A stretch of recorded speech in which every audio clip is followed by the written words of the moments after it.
सोडी साहब, इनको आप किस तरीके से एक्सप्लेन करेंगे? देखिए मुकेश जी, आप और मैं कई दिनों से इस बारे में डिस्कस कर रहे थे कि किस तरफ जाके जो रुझान होंगे, किस तरफ कौन सी पार्टी सरकार बनाएगी। और डे वन से हम जिस तरह से वोटिंग हुई थी जम्मू कश्मीर में तीनों फेज में, तो ये लग रहा था कि नेशनल कॉन्फ्रेंस को इस बार एज मिलेगा और उनके साथ क्योंकि कांग्रेस है तो कांग्रेस और नेशनल कॉन्फ्रेंस की सरकार बनेगी। और जो अभी आंकड़े हम लोग दिखा रहे हैं, क्योंकि अभी ये रुझान है, अभी कई जगह से रिजल्ट नहीं आया है, ये आंकड़े साफ दर्शाते हैं कि जम्मू कश्मीर में कांग्रेस के लिए और नेशनल कॉन्फ्रेंस के लिए जो स्थिति है वो बिल्कुल साफ हो जाएगी। लेकिन मैं यहां पर एक चीज का क्रेडिट आपको देना चाहूंगा।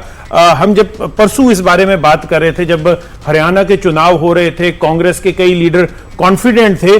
आपने कहा था, वो अंग्रेजी में जब हम बात कर रहे थे, आपने कहा था don't count your chickens before they hatch, यानी अपने चूजे पहले ना गिनो जब तक अंडों में से चूजे ना निकले।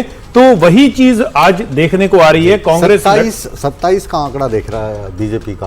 आपके आंकड़े के तो नजदीक है, लेकिन आपको लग रहा था ये वाला आंकड़ा है? देखिए, अभी क्योंकि एग्जैक्ट फिगर नहीं है, मुझे लगता है इसमें भी थोड़ा फेरबदल होगा बीजेपी का जम्मू कश्मीर में, क्योंकि जम्मू कश्मीर में बीजेपी का गढ़ माना जाता है जम्मू का इलाका, वहां पर बीजेपी को सीट मिली है। अभी जिस तरह का ट्रेंड सामने आए हैं, जो अभी तक जितने काउंटिंग हुई है, उसमें कश्मीर घाटी में टोटल जो 47 सीट्स हैं, उनमें से ज्यादा पे नेशनल कॉन्फ्रेंस और कांग्रेस की बढ़त है।